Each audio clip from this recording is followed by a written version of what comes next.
여러분, 이제 한 해를 마감하고 또 다른 한 해를 맞이하는 이 시점에 우리들은 지나온 한 해를 돌아보면서 많은 감회에 젖게 됩니다. 올 한 해 동안 우리는 많은 기도를 했고 또 하나님의 말씀 듣기를 사모해 왔었습니다. 혹시 우리 이 베다니 교회의 2020년도 표어가 무엇이었는지 여러분 기억하십니까? 기억하세요? 예, 너는 나를 쫓으라 였습니다. 너는 나를 쫓으라. 그 근거가 되는 마태복음 8장 22절의 말씀을 보면 예수께서 가라사대 죽은 자들로 저희 죽은 자를 장사하게 하고 너는 나를 쫓으라 하시니라 라는 이 대목의 말씀에서 비롯된 그러한 표고였습니다. 자, 여러분, 올 한 해 예수님만을 쫓았던 그런 한 해였습니까? 어떻습니까, 여러분? 올 한 해 예수님만 쫓았던 그런 한 해셨습니까? 솔직히 말씀드리면 저나 여러분에게 매우 이 난처하고 참 민감한 그런 질문이다라고 생각을 합니다. 우리들은 예수님의 말씀과 그리스도의 그 형상을 쫓으려고 하기보다는, 그리고 닮아가려고 하기보다는 나의 생각과 주관들, 그리고 세상의 가치 질서와 세상의 사고와 방법 속에 함몰된 삶을 살아왔던 연약한 죄인이었음을 주님 앞에 토로할 수밖에 없는 그러한 삶을 살아온 것 같습니다. 이러한 우리들의 이 연약함 앞에서 오늘 우리들이 마주 대하는 이 본문의 말씀은 하나님의 백성임을 자처하는 우리들이 과연 무엇으로 힘을 얻고 이 세상을 살아가는 원동력을 삼을 것인가라는 문제에 대해서 아주 큰 지표가 되는 그런 말씀인 줄로 믿습니다. 여러분, 하나님께서 지금 여러분 앞에 딱 나타나셔서 단 한 가지의 소원만 빌어보아라 라고 하신다면 여러분 어떤 소원을 비시겠습니까? 자, 지금 여러분 앞에 하나님께서 딱 나타나셨습니다. 이보거라, 단 한 가지의 소원을 들어줄 터이니 한번 말해보거라 라고 하신다면 여러분 어떤 소원을 말씀하실 겁니까? 우리 여러 성도님들 입꼬리가 싹 올라가는 그런 모습을 제가 보면서 그 마음속에 뭐가 있는지 제가 대충은 알 것 같아요. 대부분은 물질을 구하고 또는 건강을 구하거나 대개는 우리의 그 인생을 살아가면서 가장 필수적이다라고 생각하고 또 중요한 것이다라고 여겨지는 것들을 구하시는 것 같습니다. 그래서 우리가 한번 여기서 중요한 게 뭐냐면 무엇을 구하는지를 가만히 살펴보면 사실상 그 사람의 관심사와 그 사람의 마음의 중심이 어디를 향하고 있다라는 것을 우리는 알 수 있게 되는 것입니다. 자, 오늘 우리가 나눈 이 본문은 다들 아시다시피 솔로몬의 기도가 기록되어져 있는 대목입니다. 기브온이라는 지역에서 솔로몬은 1000번제를 드렸습니다. 예루살렘에 머물던 이 솔로몬은 모세 시절서부터 쭉 이어지던 그 성막이 있었던 기브온에 올라가서 대규모의 그 번제를 드렸던 것입니다. 1000번제라고 하는 것은 횟수의 그 개념이 아니라 솔로몬이 드린 그 제사의 규모를 이야기하는 것이 1000번제입니다. 혹자는 1000번제를 놓고 1000번의 제사를 그곳에서 드렸다라고 알고 있는데 그로 인해서 1000일 동안 한 가지의 기도 제목을 놓고 열심히 그렇게 새벽에도 교회를 나와서 기도를 하시는 분들도 참 많이 주변에 있습니다. 그게 잘못됐다는 건 절대 아닙니다. 여러분 당연히 그렇게 기도해야 합니다. 그런데 1000일이건 5000일이건 10,000일이건 간에 기도와 예배를 꾸준히 우리가 드리는 것은 참 좋은 것이지만 그것에 담겨져 있는 의미는 우리가 정확히 알고 짚고 넘어가야 한다라는 것입니다. 즉 나에게 가용한 모든 재물과 시간과 정성을 다 동원해서 솔로몬이 이스라엘의 왕으로서 또한 한 개인으로서 할 수 있는 최선의 제사를 정성껏 드렸던 것이 바로 1000번제였습니다. 그래서 이 시대를 살아가는 성도들이 드려야 하는 그 예배의 자세가 바로 이 1000번제와 같이 우리의 모든 것과 마음의 중심을 주님께 온전히 드려야 한다라는 그 근거가 바로 여기에 있다라는 것입니다. 솔로몬이 이처럼 큰 제사를 드리고 또 잠이 들었는데 그때 하나님께서 그에게 나타나셨습니다. 그리고 본문 5절의 말씀과 같이 내가 너에게 무엇을 줄고 너는 구하라 라고 말씀하셨습니다.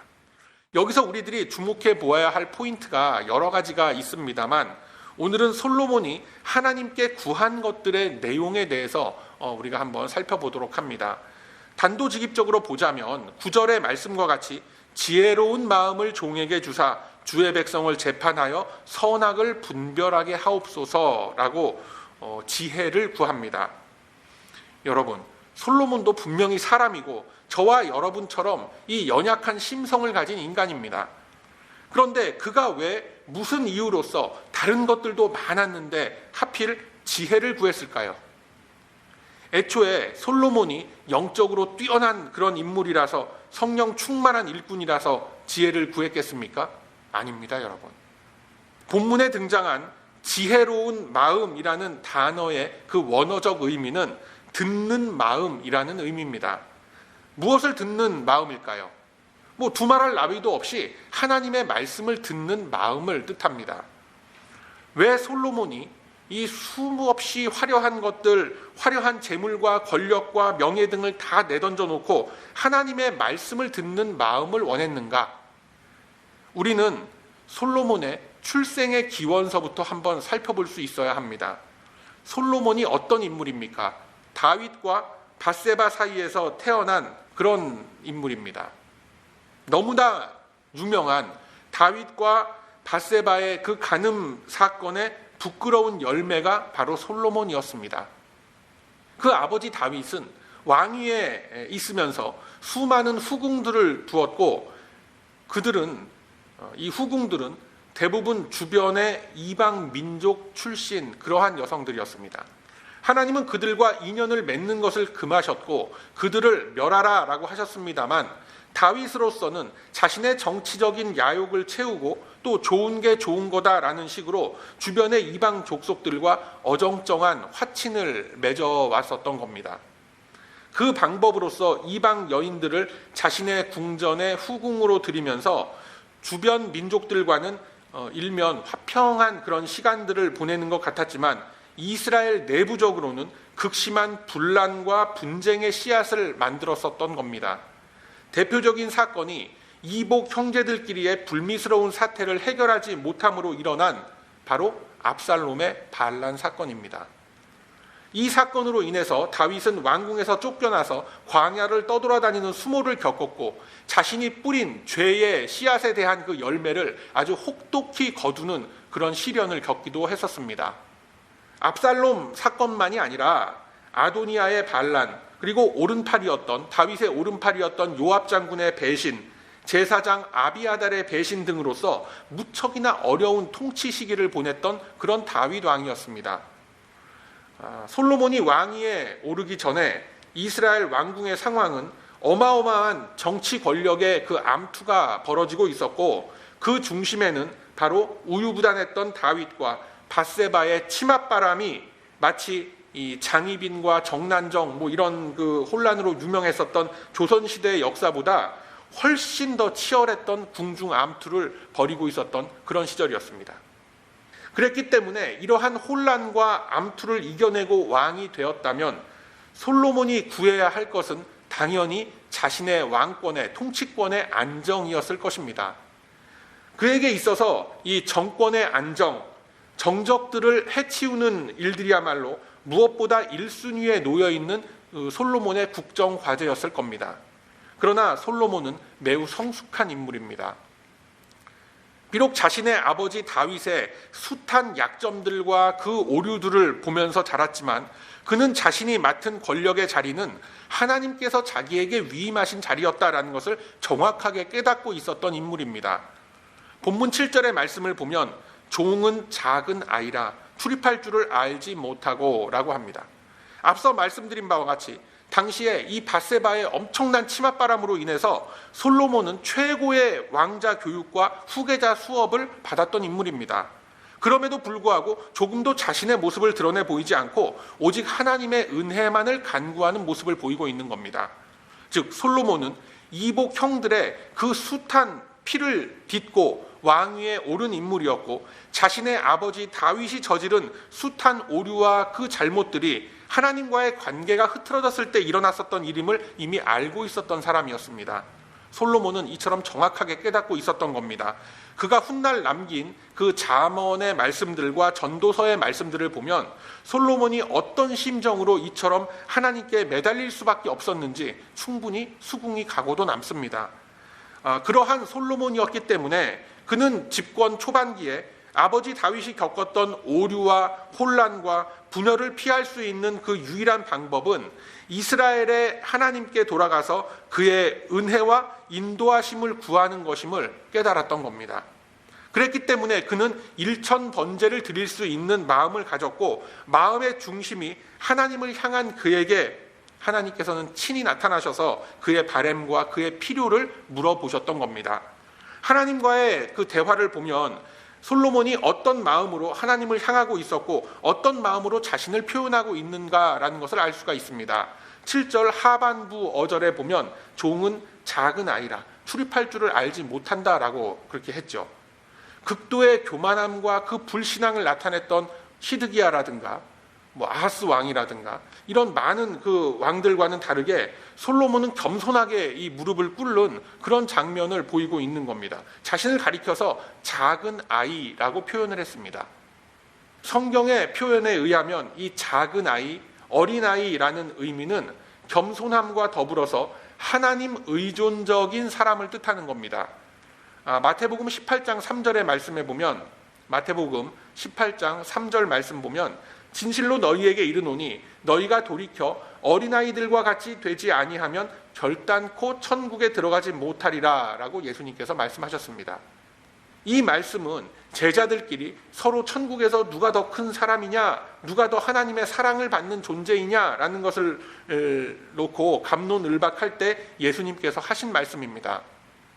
누가 더 큰 사람인가라는 것을 다투는 그 자체가 이미 자기 자신이 은혜와 구원의 주체가 되어 있다라는 것을 의미하는 겁니다.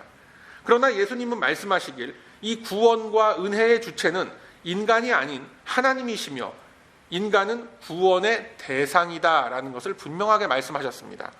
더 나아가서는 내가 제 아무리 뜻을 품고 나를 발견하고 자아를 찾으려고 수양을 하고 도를 닦아도 하나님께서 자신을 깨달아서 알 수 있는 은혜를 주시지 않는다면, 즉 회개하는 마음을 주셔서 구원의 은혜 안에서 내 자신을 바라보지 못한다면 결코 나를 찾을 수가 없는 것입니다.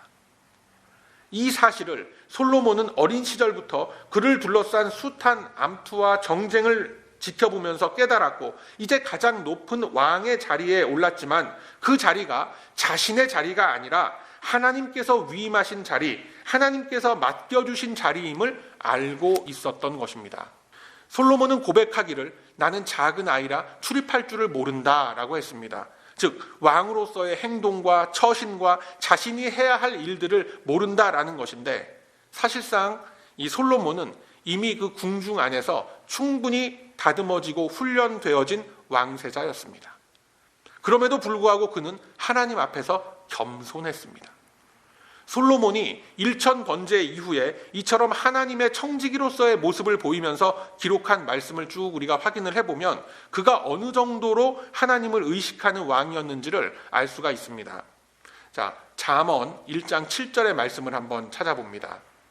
잠언 1장 7절의 말씀을 한번 보도록 합니다. 여호와를 경외하는 것이 지식의 근본이거늘 미련한 자는 지혜와 훈계를 멸시하느니라 라고 했습니다. 그리고 이어지는 잠언 9장 10절의 말씀을 보면 여호와를 경외하는 것이 지혜의 근본이요 거룩하신 자를 아는 것이 명철이니라 라고 말씀합니다. 이미 최고의 교육과정을 마치고 왕자로서의 수련을 마친 솔로몬 왕이었지만 그는 지혜의 근본이 하나님을 아는 것에서부터 비롯된다라고 이야기를 합니다. 솔로몬이 얼마만큼 이 지혜라는 것, 즉 하나님의 말씀을 듣는 마음을 갈망하고 사모했는지를 잘 보여주는 말씀이 있습니다. 잠언 10장 8절의 말씀을 보면 마음이 지혜로운 자는 명령을 받거니와 입이 미련한 자는 패망하리로다 라고 했습니다. 지혜라는 것이 하나님의 말씀을 나를 향한 창조주의 명령으로 받는 것이라고 하는 것입니다. 여러분, 이 특히나 잠언 10장의 말씀들은 지혜로운 자가 세상을 살아가면서 드러내는 삶의 여러 가지 모습들에 대해서 매우 상세하게 기록을 한 그런 말씀이기도 합니다. 이 많은 이들이 연말연시를 맞아서 다가오는 새해에 여러 가지 계획을 세우고들 하고 있는데 이 말씀들이 바로 나아갈 방향들을 잡아주고 우리가 담아내야 할 삶의 내용들을 주시는 줄로 믿습니다. 특히나 이 사업을 운영하시는 분들, 비즈니스 하시는 그런 분들에게 이 잠언 16장의 말씀들은 사업을 하면서 어떤 마음과 어떤 계획으로 임해야 하는지를 잘 인도해주는 그런 말씀입니다. 그래서 여러분 참고하시고 꼭 기억하시길 바랍니다. 다시 본문으로 돌아와서 솔로몬이 구한 지혜, 하나님의 말씀을 듣는 마음으로서 그가 무엇을 하려고 했는가? 9절의 말씀을 보면, 본문 9절의 말씀을 보면 주의 백성을 재판하여 선악을 분별하게 하옵소서라고 합니다. 자신의 정권이 안정되거나 자신의 정적이나 자신의 원수를 물리치거나 어떤 재물이나 육신의 것을 구하지 않았습니다. 그리고 이것이 하나님의 마음에 맞았다라고 성경은 증언하고 있습니다. 이러한 솔로몬의 간구에 대해서 하나님은 뭐라고 응답을 하셨습니까? 본문 11절에서부터 14절에 걸쳐서 하나님이 솔로몬의 간구에 응답을 하시고 그를 위하여 복을 베풀어 주심이 증거되어지고 있습니다. 하나님은 말씀하시기를 솔로몬이 자신을 위하여 수를 구하지 않고, 즉 장수의 복을 구하지 않았고 재물도 구하지 않았고 원수의 생명, 즉 자신을 대적하는 무리들에 대한 복수와 보복도 구하지 않았다라고 했습니다. 오직 주님이 맡겨주신 자신의 소명을 다하기 위한 그 능력과 힘을 구했습니다. 그리고 이러한 간구의 자세가 바로 하나님의 마음에 맞았다라고 하나님은 말씀합니다. 13절의 말씀을 보면 솔로몬이 구하지 않은 그 부와 영광도 주시겠노라 라고 했고, 평생토록 주변의 모든 왕들 가운데에 솔로몬과 같은 부와 영광을 누릴 자가 없을 것이다 라고 약속까지 해주셨습니다. 그리고 이어서 아버지 다윗이 그토록 험난했던 그 일생 동안 자신이 맡은 바 소명을 이루었던 것과 같이 하나님의 명령과 법도를 행하면 자연스럽게 이어지는 장수의 복도 주겠노라 라고 하셨습니다. 그리고 이와 같은 하나님의 약속이 그냥 공수표가 아니라 실제로 솔로몬의 인생 속에 이루어졌고 그는 이 모든 일에 대해서 감사하며 하나님께 번제와 화목의 제사를 드렸다라고 성경은 우리에게 증거하고 있는 것입니다. 여러분, 정말로 이 솔로몬 왕의 일생 동안 이러한 그 큰 넓은 복과 은혜가 베풀어졌었을까요? 전도서 2장에는 솔로몬이 얼마나 자신이 그 큰 재물과 복과 그로 인한 명예와 영예를 누리면서 살았는지에 대한 말씀이 기록이 되어져 있습니다. 우리가 그 말씀을 한번 읽어보면 아주 얄미울 만큼 엄청난 복을 얻었음을 우리가 볼 수가 있습니다. 전도서 2장 9절 이하의 말씀을 제가 한번 봐드리도록 합니다. 전도서 2장 9절 이하의 말씀입니다. 내가 이같이 창성하여 나보다 먼저 예루살렘에 있던 모든 자보다 진하고 내 지혜도 내게 여전하여 무엇이든지 내 눈에 원하는 것을 내가 금하지 아니하며 무엇이든지 내 마음이 즐거워하는 것을 내가 막지 아니하였으니 이는 나의 모든 수고를 내 마음이 기뻐하였음이라. 이것이 나의 모든 수고로 말미암아 얻은 분복이로다 라고 고백을 합니다. 얼핏 보면은 이 교만에 가득 찬 아주 거만한 그런 자랑 같지만 그가 이 모든 말씀들을, 전도서의 말씀들을 다 기록을 하면서 후대에 남기려고 했던 말씀이 바로 다음과 같습니다.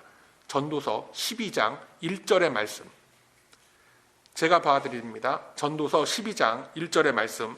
너는 청년의 때 곧 곤고한 날이 이르기 전 나는 아무 낙이 없다고 할 해가 가깝기 전에 너의 창조자를 기억하라 라고 합니다. 많은 성도들이 헛되고 헛되도다 세상의 모든 것이 헛되고 바람을 쫓으며 구름을 잡으려는 것이라 라고 했었던 솔로몬의 독백을 기억할 것입니다.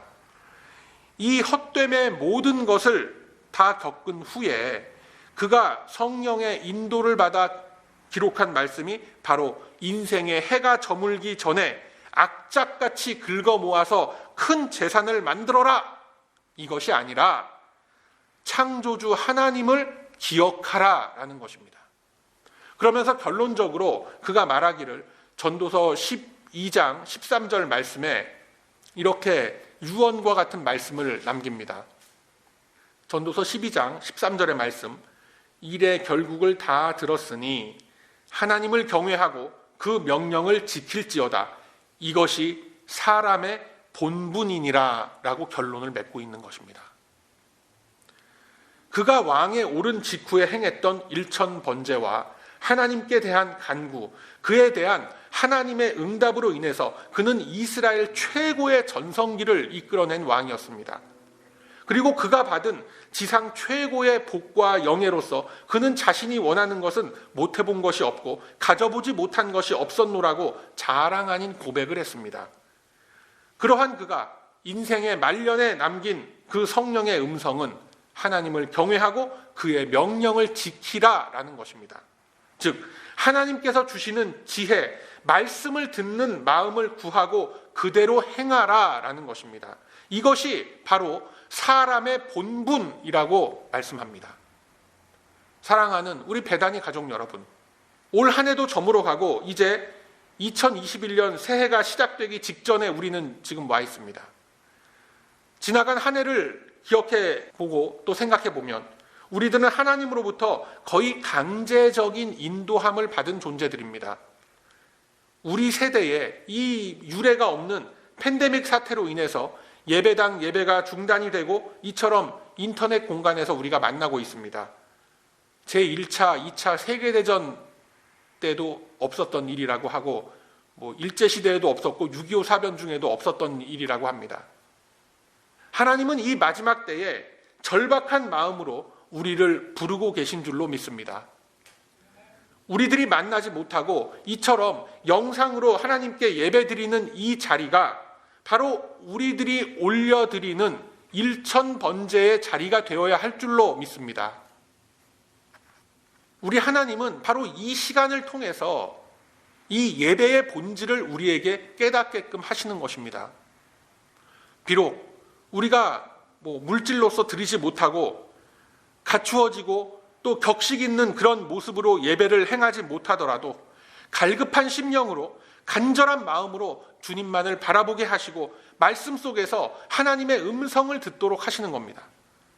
깔끔하고 다듬어진 그런 음악도 없습니다. 어찌 보면 참 이 엉성하게 어설프게 올려드리는 이 찬송일망정, 주님은 우리의 중심을 보신다라는 것, 이 현실과 이 본문의 솔로몬의 간구를 통해서 주님은 우리들에게 보여주시는 줄로 믿습니다. 오늘 이 본문의 말씀은 어찌 보면 더 이상의 어떤 해석과 신학적인 관점, 이런 현실적인 대입, 이런 것이 전혀 필요하지 않은 역사적인 사실 그대로를 우리에게 전해주고 있는 것입니다.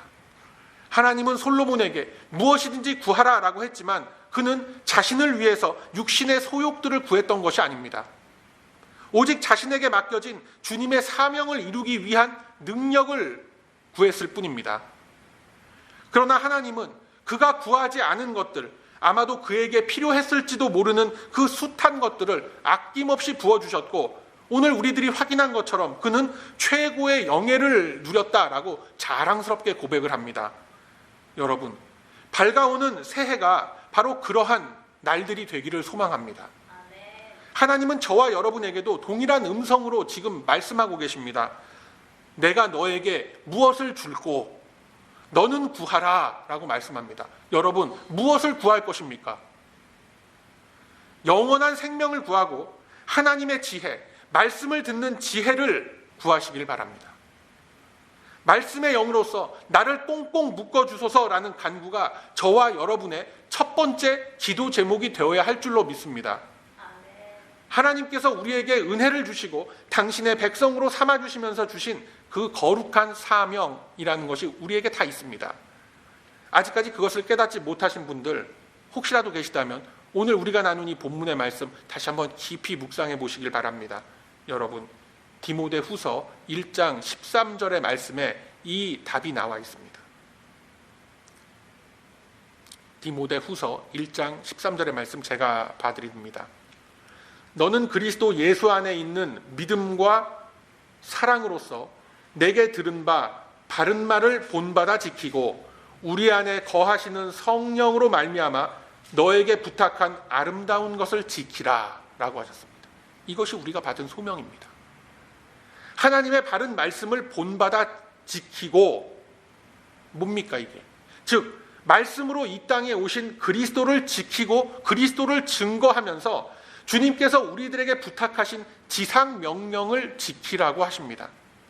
바로 이를 위하여 우리들은 주님 안에 있는 지혜, 말씀을 듣는 그 마음을 구해야 할 줄로 믿습니다.